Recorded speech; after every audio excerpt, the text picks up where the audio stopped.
معلوم ہوتا ہے کہ اس وقت حضور نہ پوری طرح بیدار تھے اور نہ پوری طرح سوئے ہوئے تھے، بین النوم والیقظہ، بیداری اور سونے کے درمیان کی کیفیت۔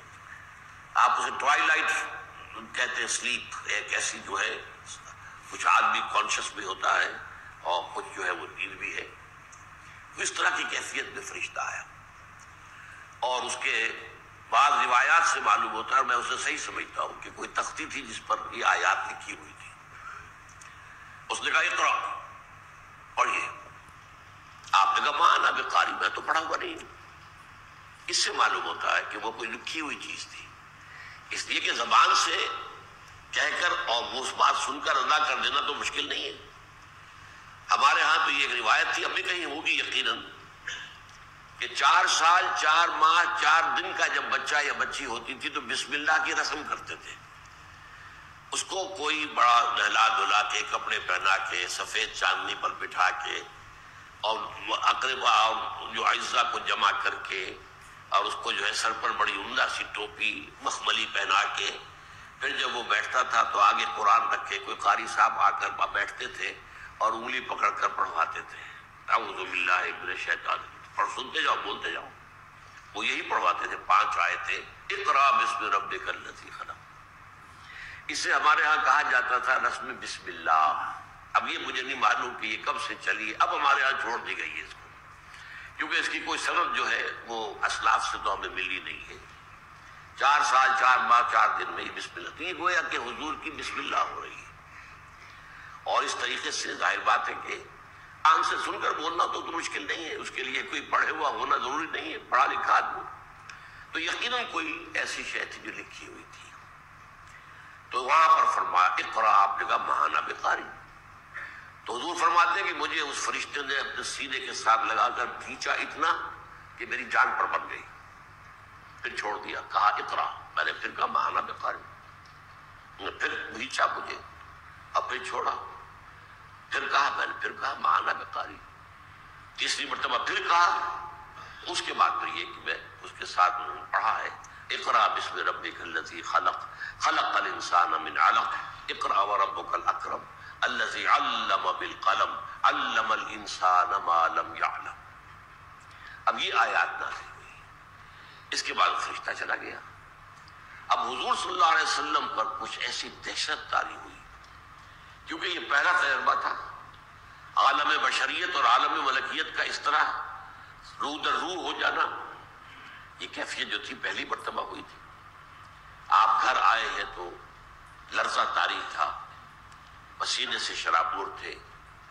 آپ نے کہا حضرت خدیجہ سے زملونی زملونی، مجھے کمبل اڑا دو، کمبل اڑا دو، کمبل اڑا دو۔ انہوں نے کمبل آپ کے اوپر ڈال دیا۔ پھر آپ نے فرمایا کہ مجھے کیا ہوا ہے، خشیت علی نفسی، کیا ہوا ہے مجھے تو اپنی جان کا اندیشہ ہے کہ یہ صورتحال کیا پیش آ گئی ہے۔ انہوں نے فرمایا نہیں، اب یہ ہے صدیقہ، تصدیق کرنے والی سب سے بڑھ کر، اللہ آپ کو ضائع نہیں کرے گا۔ آپ تو یتیموں کی سرپرستی کرتے ہیں، بیواؤں کی مدد کرتے ہیں، آپ غریبوں کو کھانا کھلاتے ہیں، آپ اپنے اقربا اور اعزاء کے حقوق ادا کرتے ہیں، اللہ آپ کو ضائع نہیں کرے گا۔ بہرحال وہ اس کے بعد وہ لے کر گئیں اپنے چچا زاد بھائی ورقہ ابن نوفل کے پاس۔ یہ اصل میں اب یہ جو متلاشی ہوتے ہیں حق کے، یہ ایسے انسان تھے سلیم الفطرت، اور یہ عیسائی ہو گئے تھے، اس لیے کہ جب تک حضور کی بعثت نہیں ہوئی عیسائیت ہی اسلام تھی نا، وہ تو دین اسلام حضرت تمام انبیاء کا دین اسلام ہے، حضرت عیسیٰ کا دین اسلام، اور جب تک حضور نہیں آئے وہی اسلام تھا۔ تو وہ اسلام لے آئے اس معنی میں کہ وہ عیسائی ہو گئے، شام گئے، وہاں سے عبرانی کی تعلیم حاصل کی، اور کانا یکتم التوراۃ بالعربیہ والعبرانیہ، اور ان کا اتنا بڑا علم تھا کہ وہ تورات لکھا کرتے تھے، عربی میں بھی عبرانی میں بھی۔ ان کے پاس گئے، اب یہ بوڑھے ہو گئے تھے، نابینا ہو گئے تھے، بہت معمر تھے، تو حضرت خدیجہ نے کہا چچا داد بھائی سے، یا ابن عم، دیکھ رہا ان سے پوچھئے ان کے ساتھ کیا معاملہ پیش آیا ہے۔ انہوں نے پوچھا، آپ نے بتایا، آپ نے فرمایا میں گواہی دیتا ہوں۔ انہوں نے کہا میں گواہی دیتا ہوں، یہ وہی ناموس ہے، یہی وہی فرشتہ ہے جو موسیٰ پر آیا، عیسیٰ پر آیا، اور اس کا مطلب یہ ہے کہ آپ کو اللہ نے نبوت کے لیے چن لیا ہے، اور کاش کہ میں اس وقت تک زندہ رہوں جبکہ آپ کی قوم آپ کو یہاں سے نکال دے گی۔ تو حضور حیران ہوئے، اَوَ مُخْرِجَيَّهُمْ، کیا وہ مجھے یہاں سے نکال دیں گے؟ میں تو بہت محبوب انسان ہوں ان کا، الصادق الامین کہتے ہیں مجھے، اس سے تو میرے بارے میں جو ہے بہت اچھے ان کے خیالات ہیں، میرا احترام کرتے ہیں، مجھ سے محبت کرتے ہیں۔ فرمایا نہیں، جس پر بھی یہ کلام آیا اللہ کی طرف سے اس کی قوم ضرور اس کی دشمن ہوئی۔ اور کچھ دنوں کے بعد حضرت ورقہ کا انتقال ہو گیا، ان کا صحابہ میں شمار نہیں ہوتا، اس لیے کہ اس وقت تک تبلیغ کا حکم حضور کو نہیں آیا تھا، گویا کہ رسالت کا آغاز نہیں ہوا تھا، نبوت کا تو ظہور ہو گیا اس وحی کے ساتھ۔ اب میں نے یہاں آغاز نہیں کہا، نبی پیدائشی نبی ہوتا ہے، نبی عالم ارواح میں بھی نبی ہے، لہذا ہم آغاز نہیں کہیں گے، البتہ ظہور ہو گیا اس پہلی وحی کے ساتھ نبوت کا۔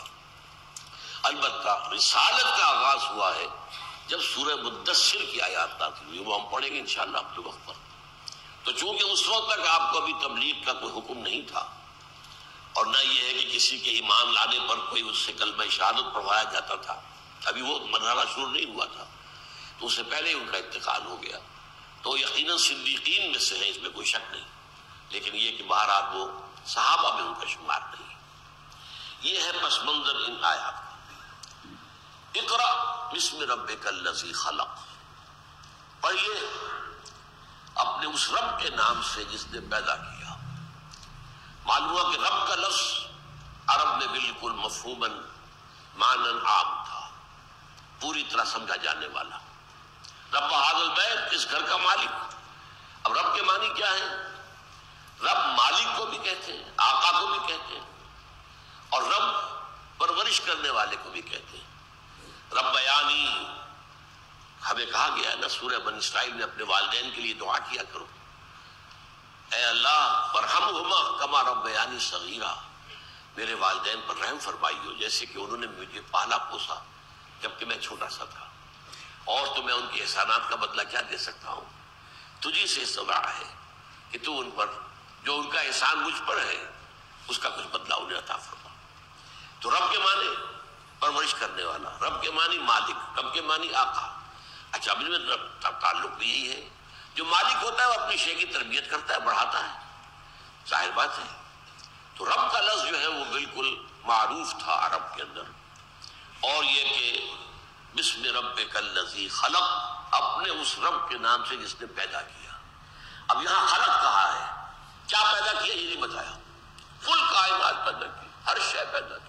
اب یہاں عام ہو جائے گی بات، یہ سارا سلسلہ کون و مکان، یہ آسمان و زمین، یہ سب کے سب، یہ سیارے اور یہ جتنے بھی پلینٹس ہیں جو بھی ہیں دنیا کے اندر، جو کہکشائیں ہیں کائنات کے اندر جن کا آج تک بھی علم نہیں ہے، روزانہ خبر آتی ہے ایک نئی کہکشاں دریافت ہو گئی، اتنے ٹریلین ایئرز، اور وہ بھی لائٹ ایئرز کے فاصلے پر۔ توبہ، جس کا کہ آدمی جو ہے وہ سوچتا ہے تو سر چکرانے لگتا ہے، یہ فاصلے جو ہے، یہ جو ایسٹرونومیکل جو ڈسٹینسز ہیں ان کو تو آدمی چکرا جاتا ہے۔ تو دنیا جو ہے اس کے اندر یہ ساری کائنات اس نے پیدا کی ہے۔ اقرأ بسم ربک الذی خلق، خلق الانسان من علق۔ اب خاص ایک تخلیق کا ذکر کیا، کیوں کیا ہے؟ پوری تخلیق میں کلائمیکس، یہ میں کہہ چکا ہوں بارہا، وہ انسان کی تخلیق ہے، سب سے اونچا انسان ہے، ملائکہ سے بھی اونچا انسان ہے، مسجود ملائک ہے۔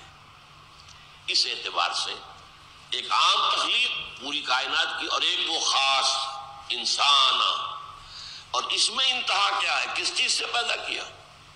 من علق، علق سے پیدا کیا۔ اب یہاں ایک بات نوٹ کر لیجئے کہ علق کا ترجمہ ہمارے تمام پرانے مترجمین مفسرین، یہاں تک اس دور کے مفسرین میں نے آج بھی دیکھا ہے، وہ ایک ہی کرتے ہیں، جمے ہوئے خون کا لوتھڑا۔ اب لغوی طور پر کوئی تعلق، عین لام قاف کا کوئی تعلق خون کے ساتھ بنتا ہی نہیں۔ عربی کا تو قاعدہ ہے نا کہ جو اس کا مادہ ہوتا ہے اس کا کوئی نہ کوئی مفہوم کے ساتھ تعلق ہونا چاہیے۔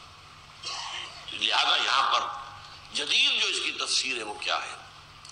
یہ جیسا کہ قرآن کہتا ہے لقد خلقنا الانسان من سلالۃ من طین ثم جعلناه نطفة في قرار مكين ثم خلقنا النطفة علقة فخلقنا العلقة مضغة فخلقنا المضغة عظاما فكسونا العظام لحما ثم انشأناه خلقا آخر. تو یہ جو جنین جو ہے امبریو رحم مادر میں جو سٹیجز ہیں ان میں سے ایک سٹیج کو قرآن علقہ کہتا ہے. ایک ہے نطفہ، ایک ہے علقہ، پھر ہے مضغہ. اب اس کے اوپر جو جدید تحقیقات ہوئی ہیں، اور میں نے آپ کو ایک دفعہ بتایا تھا ڈاکٹر کیت المور جو ٹورنٹو میں جو کینیڈا کی بہت بڑی یونیورسٹی ہے اس میں پروفیسر ہے اس مضمون کا ایمبریولوجی کا، اور اس کی بڑی ضخیم کتاب پوری دنیا میں یونیورسٹیوں میں پڑھائی جاتی ہے. ایمبریولوجی یعنی جنین، علم الجنین، رحم مادر میں جو ہے وہ کیسے پیدا ہوتا ہے، بڑھتا ہے، کس صحیح سے گزرتا ہے وہ بچہ جو پیدا ہو رہا ہے. تو اس میں یہ ہے کہ علقہ سے مراد انہوں نے یہ لیا ہے، اور وہ میں سمجھتا ہوں صحیح ہے. اور وہ کیا ہے؟ نطفہ. ٹھیک ہے، نطفہ، نطفۃ الرجل، مرد کا جو ہے وہ سپرم آ گیا اس گندے پانی کے اندر تیرتا ہوا، ماں کی طرف سے وہ بیضہ اووم وہ آ گیا. ان دونوں کی فرٹیلائزیشن ہوتی ہے فیلوپین ٹیوبز کے اندر. یہ رحم مادر سے یہ دو نکلتی ہیں ٹیوبز جو جا کر جہاں وہ اووم کی اووری ہے، جہاں سے کہ وہ اووا جو ہے بیضہ پیدا ہوتا ہے، وہاں پر قریب کھلی ہوئی کھلتی ہے، وہاں سے وہ بیضہ نکلتا ہے اور آتا ہے اووم اس کے اندر فیلوپین ٹیوبز کے اندر. اور ادھر سے اسپرم جاتا ہے، جب جمع ہوتا ہے مرد اور عورت کا، اس کے بعد جرثومے دوڑتے ہیں اس اووم کی طرف. اللہ کی خلقت ہے. پھر ایک جرثومہ داخل ہو گیا تو بس اس کو ہم کہتے ہیں یہ نطفہ ہے. اور قرآن میں سورۃ دہر میں کہا گیا ہے نطفۃ الامشاج، خلقنا الانسان من نطفۃ امشاج، ملا جلا نطفہ یعنی نطفۃ الرجل اور بیضۃ الانثى، ان دونوں سے مل کر جو بنا ہے. اس کے بعد یہ پھر اترتا ہے جو رحم مادر ہے اس کی کیویٹی کے اندر، اس کی خلا میں آتا ہے، اور پھر اس کے بعد وہ رحم مادر کی دیوار کے ساتھ چپک جاتا ہے، بلکہ اندر وہ کچھ اپنے آپ کو امبیڈ کر لیتا ہے. اس کے بعد وہاں سے وہ نطفہ جو ہے بڑھتا ہے تو پھر یہ رحم مادر کی دیوار سے نکل کر اور لٹکنے لگتا ہے، جیسے کہ جونک ہوتی ہے جو کہیں جسم میں لگ جائے تو وہ چمٹ جاتی ہے، اس میں سے پھر خون چوستی رہتی ہے، اسی جس کو لیچ کہتے، لیچز. تو اسی وہ لٹکی ہوئی شے کو آج یہ کہا جا رہا ہے کہ یہ علقہ ہے. نطفہ رحم مادر کے اندر قرار مکین اسے کہا گیا، نطفتن فی قرار مکین، بہت مضبوط دیوار ہوتی ہے رحم مادر کی جو ہے، اس کی جب تک اس کے اندر ہے وہ نطفہ ہے. جب اس میں سے بڑھ کر نکل آیا اور آ کر وہ لٹک گیا ہے باہر اس کیویٹی کے اندر، تو یہ علقہ ہے. پھر آگے بڑھ کر مضغہ بنتا ہے. تو یہ ہے جدید تفسیر. اور ایک بات اصولی طور پر جان لیجیے، سائنٹیفک فینومینا کے بارے میں ہمیں اسلاف نے جو مفہوم لیا ہے وہ لینا لازم نہیں ہے. یوں سمجھیے کہ میں کہا کرتا ہوں دو باتیں آپ اچھی طرح سمجھ لیں. جو دین کا عملی پہلو ہے، کیا کرنا ہے کیا نہیں کرنا ہے، کیا حلال ہے کیا حرام ہے، کیا واجب ہے کیا فرض ہے، یہ تو آپ کو لینا ہوگا پیچھوں سے، اسلاف سے. اور پیچھے جائیے اور پیچھے جائیے اور پیچھے جائیے، آج کے علماء سے ذرا اور پیچھے جائیے، پھر ان سے ان کے جو اساتذہ تھے ان کے پیچھے جائیے، ائمہ اربعہ تک چلے جائیے، پھر صحابہ تک جائیے، اور پھر حضور تک اپنے آپ کو پہنچا دیجیے، پیچھے سے پیچھے پیچھے سے پیچھے. یہ ہوگا دین کے عمل کے بارے میں، کیا کرنا ہے کیا نہیں کرنا ہے، کیا جائز ہے کیا ناجائز ہے، کیا حلال ہے کیا حرام ہے. اس میں کوئی سائنس وائنس کا دخل نہیں ہوگا. یہ تو سارا کا سارا معاملہ فرمانے پر اللہ نے فرمایا قرآن میں، اس کو سمجھایا محمد نے صلی اللہ علیہ وسلم، اسے نقل کیا صحابہ نے، تابعین نے، تبع تابعین نے، ائمہ نے، اس کے بعد جو ہے علماء نے. لیکن جو سائنٹیفک فینومینا قرآن میں آئے ہیں ان کے بارے میں یہ جان لیجئے کہ یہ ہمیں پیچھے جانے کی ضرورت نہیں ہے، بلکہ آگے جانا ہوگا. دنیا میں یہ جو ہے سائنسی علوم، جب قرآن نازل ہوا ہے تو وہ تو بہت تھا ہی نہیں، کوئی معلوم ہی نہیں تھا کائنات کے بارے میں. لہٰذا وہاں جو بھی کچھ اگر کسی نے سمجھا کہ کائنات جو آسمان جو چھت کے مانند ہے، ٹھیک ہے بھائی، بارش جو ہے کیسے برساتا ہے اللہ تعالیٰ. جب انہوں نے ماشکی کو دیکھا کہ وہ پانی چھڑکا رہا ہوتا تو شاید وہ بہت بڑی مشق ہے اللہ کے پاس، اس سے پانی چھڑکا رہا. اب کیا ہے، کیا سمجھے گا؟ آج بھی اگر کوئی شخص یہ سمجھے، کوئی جاہل بیچارہ گنوار، کہ یہ اللہ جو ہے یہ چھڑکاؤ کی طرح کر رہا ہے، تو ٹھیک ہے، جب تک وہ یہ سمجھے کہ اللہ کر رہا ہے تو توحید اس کی قائم ہے. باقی یہ کہ علم جو ہے اس کے اندر نہیں ہے، معلومات نہیں. یہ دوسری بات. اس معاملے میں ہمیں آگے سے آگے جانا چاہیے. اور اس میں ایک حدیث ہے کہ جو بہت اہم ہے، بہت اہم ہے، بہت ہے، اور بخاری شریف کی ہے، اس کو کوئی رد نہیں کر سکتا.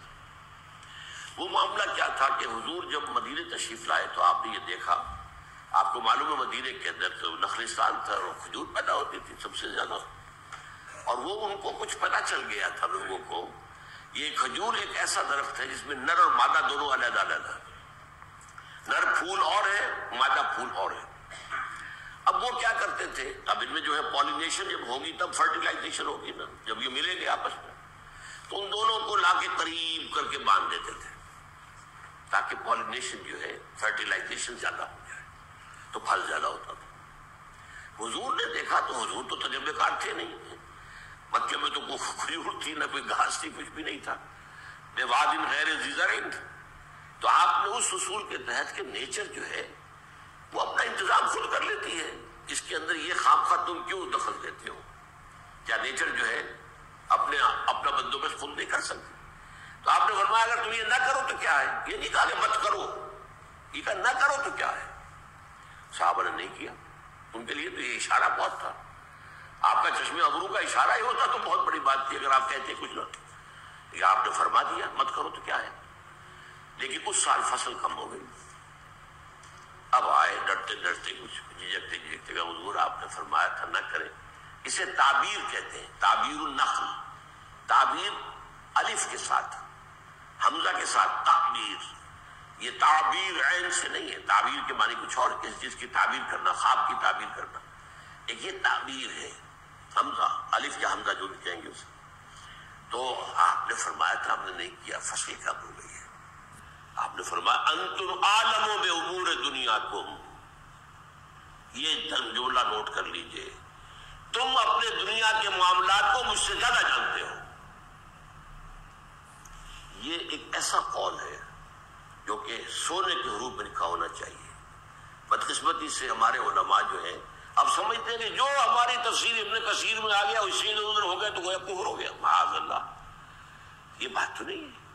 جس وقت تفسیر ابن کثیر لکھی گئی، تفسیر بیضاوی لکھی گئی، تفسیر ابن کبیر لکھی گئی، یہ ظاہر بات ہے کہ فزکس، کیمسٹری، جیولوجی، ایسٹرونومی کی کیا معلومات تھی انسان کے پاس؟ کچھ بھی نہیں تھی.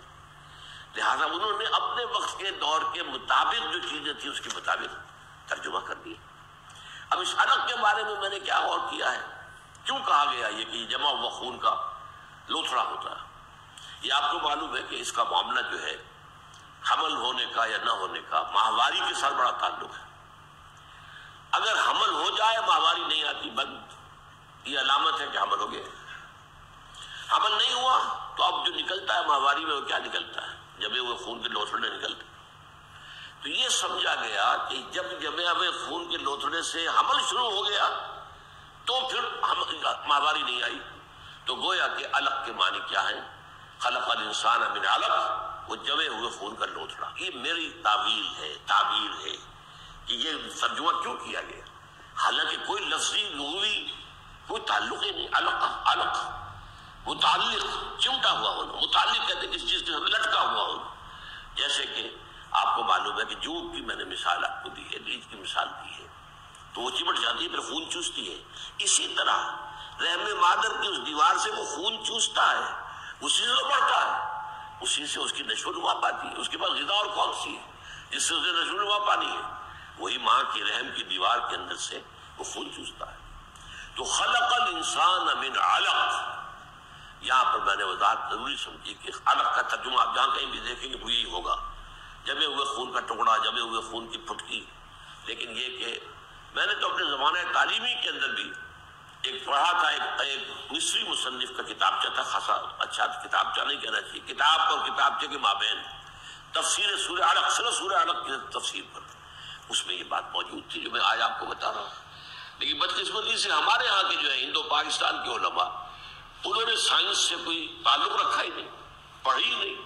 لہذا جدید اکتشافات جو ہیں وہ ان کے سامنے ہے ہی نہیں. وہ تو جو بھی قدیم جو ہے کر لیے گئے، جو مفہوم بیان کیا گیا اسی کو دوہرا رہے ہیں. لیکن یہاں پھر میری بات نوٹ کر لیجئے، کہیں مغالطہ نہ ہو جائے کہ دین میں عمل کا جو پہلو ہے وہ تو مصطفیٰ برساں خیش را کی حبی ہماوست، اپنے آپ کو پیچھے سے پیچھے لے جاؤ، پیچھے سے پیچھے لے جاؤ. جتنا پیچھے جاؤ گے اتنا ہی خالص دودھ ملے گا. جتنا پیچھے جاؤ گے، جتنا دور آگے ہٹتے آؤ گے، اس کے اندر امکان ہے ذہن انسانی جو ہے وہ آخر ملوث ہوتا چلا گیا نا اس میں. لیکن پیچھے سے پیچھے جاؤ، دوڑ پیچھے کی طرف ہے گردش ایام تو. دین کا عملی پہلو اس میں یہ ہے کہ مصطفیٰ برساں خیش را کے دی ہماوست، اپنے آپ کو مصطفیٰ کے قدموں میں پہنچا دو. اس لیے کہ دین نام ہی مصطفیٰ کا ہے صلی اللہ علیہ وسلم. اگر بول رسیدی تمام بول حویست، اگر تم وہاں تک نہیں پہنچو گے تو یہ سب بول حوی ہے. تم اسے جو کوئی بھی سمجھ رہے ہو اپنی جگہ پر وہ نہیں ہے. تو اس اعتبار سے یہ معاملہ جو ہے اصول کی حد تک میں نے آج آپ کے سامنے بیان کر دیا کہ علق کا ترجمہ خلق الانسان من علق، اس علقہ سے انسان کو اللہ تعالیٰ نے پورا انسان بنا دیا. اقرا وربک الاکرم، پڑھو اور تمہارا رب بہت کریم ہے، بہت کریم ہے، سب سے بڑھ کر کریم ہے. اس کریم کے معنی جو ہے سمجھ لیجئے، عربی میں کسی کی تعریف کرنی ہو، کسی کی مدح کرنی ہو، کسی کی خوشامد کرنی ہو تو جو سب سے بڑا لفظ ہے وہ کریم ہے. ایک واقعہ بڑا پیارا ہے، سیرت کا واقعہ ہے. غزوہ تبوک سے واپسی پر یہ واقعہ پیش آیا تھا. لمبا سفر تھا اور اس میں یہ ہے کہ دن میں جب دھوپ تیز ہوتی تھی تو قافلہ رک جاتا تھا، اور رات کو اور صبح اور شام میں قافلہ چلتا تھا. دوپہر میں یہ کہ جہاں کہیں سایہ دیکھا وہاں پہ ذرا، اب وہ ہر جگہ وہاں کوئی گنجان جنگل تو نہیں تھا، کہیں کیکر کا درخت یہاں ہے، کہیں وہاں ہے، کوئی وہاں پر ہے. تو ایک ایک آدمی ایک ایک کے درخت کے سائے میں لیٹا ہوا ہے دور دور. حضور جہاں تھے آپ کے آس پاس کوئی نہیں تھا. آپ نے اپنی تلوار لٹکا دی ایک درخت کے ساتھ شاخ کے ساتھ اور لیٹ کے سو گئے. ایک کافر کا گزر ہو گیا، اس نے دیکھا کہ اس سے زیادہ گولڈن چانس کیا ہوگا. محمد اکیلے، کوئی ساتھ نہیں، کوئی محافظ نہیں، لیٹے ہوئے سوئے ہوئے. اس نے حضور کی تلوار کھینچی، جو تلوار کو سوتنے سے آواز ہوئی تو حضور کی آنکھ کھلی، دیکھا کھڑا ہے سر پر تلوار اس کے ہاتھ میں. اور اس وقت وہ کہتا ہے محمد اس وقت تمہیں کون مجھ سے بچائے گا؟ فرمایا اللہ، اللہ بچائے گا. یہ اللہ کیسے نکلا آپ کے سینے مبارک سے اور دہنے مبارک سے کہ وہ کانپ گیا، اس کے ہاتھ سے تلوار گر گئی. اب حضور نے تلوار اٹھائی، اب تم بتاؤ کون بچائے گا؟ اس نے ہاتھ جوڑ دی. کریم ابن کریم، آپ تو کریم انسان ہے، کریم النفس، اور آپ کے والد بھی بہت کریم النفس انسان. یہ گویا کہ خوشامد کی انتہا ہے. آپ نے کہا ٹھیک ہے، دیکھو میں تمہاری جان بخشی کرتا ہوں، لیکن ایک عہد کرو، مسلمانوں کے خلاف کسی جنگ میں شریک مت بنو. تو نے وعدہ کیا میں کبھی بھی مسلمانوں کے خلاف. آپ نے یہ نہیں کہا اسلام لاؤ، جبر کے ساتھ اسلام نہیں ہے. لا اکراہ فی الدین، کبھی بھی کسی کو مسلمان جبر نہیں کیا گیا. لیکن یہ کہ تم ہمارے خلاف جنگ میں نہیں آؤ گے، یہ عہد لے لیا. اس نے جان بخشی، جو خوشی منائی. وہ آیا اپنے قبیلے میں اور کہتا کیا ہے، جئتکم من اکرم الناس، اب کریم سے آگے بڑھ کر افضل اکرم، میں اس وقت کریم ترین انسان کے پاس سے تمہارے پاس آ رہا ہوں. حضور کو اکرم الناس اس نے قرار دیا. تو یہاں فرمایا گیا اللہ کے لیے لفظ اکرم، اقرأ وربک الاکرم، الذی علم بالقلم، جس نے سکھایا ہے قلم کے ذریعے سے، تعلیم دی ہے قلم کے ذریعے سے. اب یہ بھی نوٹ کیجئے، علم الانسان ما لم یعلم، انسان کو سکھایا جو کچھ وہ نہیں جانتا تھا. اب ظاہر بات ہے کہ حضور کی تعلیم میں قلم کا حصہ نہیں ہے. اس کا مطلب یہ ہے کہ یہاں پر علم ایک وسیع معنی میں استعمال ہو رہا ہے. انسانی علم جو ہے وہ قلم کے ذریعے سے ایک دوسرے سے منتقل ہوتا ہے. ایک نسل نے ایک زمانے میں جو بھی ریسرچ کی، تفتیش کی، انکشافات کیے، وہ لکھ لیے گئے، وہ کتاب بن گئی، وہ چھپ گیا، اگلی نسل کو منتقل ہو گیا، اگلی نسل اب اس سے آگے چلے گی. اس طریقے سے اس قلم کے ذریعے سے، کتابت کے ذریعے سے، پہلے صرف کتابت تھی، طباعت تھی نہیں، چھاپا کھانا کہاں تھا، کتابت ہی تھی، نقل کرتے تھے قلم سے. قلمی نسخے آج بھی خود قرآن مجید کے قلمی نسخے آج بھی موجود ہیں. ہمارے ہاں تو بادشاہ تھے جو قرآن لکھ کے جو ہے وہ پیسے اتنے کماتے تھے کہ روزی کھاتے تھے. شہنشاہ اورنگزیب کا عالم یہ ٹوپی بنانا اور قرآن لکھنا. اسی طریقے سے ایک اور نصیر الدین جو بادشاہ تھے وہ پٹھانوں کے زمانے میں خاندان سادات میں، ان کا کام بھی یہ تھا. وہ بیت المال سے ایک پیسہ لینا حرام سمجھتے تھے، اورنگزیب بھی اور وہ بھی. تو لیکن یہ کہ بہرحال اس وقت تو قلمی نسخے دنیا میں ہوتے تھے، اس کے بعد چھاپا خانہ آ گیا. تو اصل چیز تو قلم ہے. اور حضور کے بارے میں یہ مفسرین کہتے ہیں کہ قلم کے درجے میں حضرت جبرائیل ہے. علمہ شدید القوا، ان کو تعلیم دی ہے اس نے جو بہت قوت والا ہے. فرشتوں کے سردار ہیں حضرت جبرائیل علیہ السلام. علمہ شدید القوا سورۃ النجم میں آیا ہے. تو یہاں پر قلم چونکہ ذریعہ بنتا ہے، اس کی اہمیت کا یہ عالم ہے. اس پہلی وحی میں ایک تو یہ نوٹ کیجئے علم کی اہمیت کا کیا یہاں سامنے ہوتے آ رہا ہے. ہمارے علم کا کیا مقام ہے ہمارے دین میں. پہلی وحی ابھی اس میں نہ نماز کا ذکر ہے، نہ روزے کا ذکر ہے، نہ توحید کا ذکر ہے. بس گویا کہ اس کے پس منظر میں رب، تمہارا رب ایک ہے. اور وہ مانتے تھے خالق ہمارا ایک ہی ہے. وہ تو وہی نہیں کہتے تھے کہ خالق تخلیق کائنات میں اللہ کے ساتھ کوئی شریک ہے. لہذا وہ چیز پس منظر میں ہے. لیکن اور جو دین کی اہم ترین باتوں میں سے کوئی بھی نہیں آئی. بات ساری آ رہی علم کی. اقرأ بسم ربک الذی خلق خلق الانسان من علق اقرأ وربک الاکرم الذی علم بالقلم، جس نے قلم کے. اور دوسری وحی جو ہے وہ اسی کی قسم سے شروع ہوتی ہے. نون والقلم وما یسطرون ما انت بنعمت ربک بمجنون وانک لعلی خلق عظیم فستبصر ویبصرون بایکم المفتون. وہ تو قلم کی قسم سے شروع ہوئی. تو اس اعتبار سے یہ انسانی علم جو ہے اس کی جو اہمیت ہے، میں اصل میں اس کے حوالے سے انشاءاللہ آئندہ گفتگو کروں گا دو چیزوں پر. ایک تو یہ کہ علم کی کیا قدر و منزلت ہے اسلام کے نزدیک، اور خاص طور پر یہ کہ ایک طرف علم، تعلیم و تعلم، سیکھنا سکھانا، دوسرے عبادات، ان دونوں کے اندر کیا نسبت ہے ہمارے دین کی تعلیم کے اعتبار سے. کون سا افضل ہے، جس کی زیادہ قدر و قیمت اللہ کی نگاہ.